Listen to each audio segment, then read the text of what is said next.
Zinepi graudiņš, vārds katrai dienai.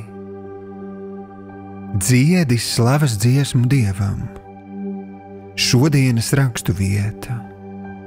Ap pusnakti Pāvils un Sīla, lūgdami Dievu, dziedāja slavas dziesmas, un ieslodzītie viņus klausījās. Piepeši notika liela zemestrīce, tā ka cietuma pamati sakustējās, tūdaļ atvērās durvis, un visiem nokrita važas. Apustuļu darbi, 16. nodaļa, 25. un 26. pants. Šodienas pārdomas.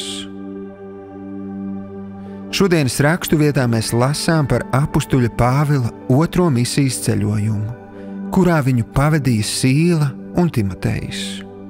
Lai gan viņi bija Dieva gribā un piedzīvoja skaidru Dieva vadību, Pāvils un Sīla tika nepatiesi apsūdzēti.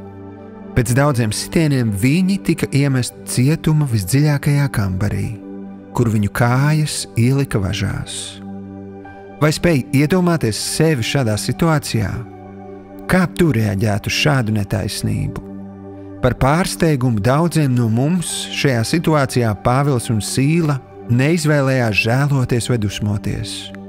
Gluži pretēji, viņi pielūdza Dievu un dziedāja slavas dziesmas.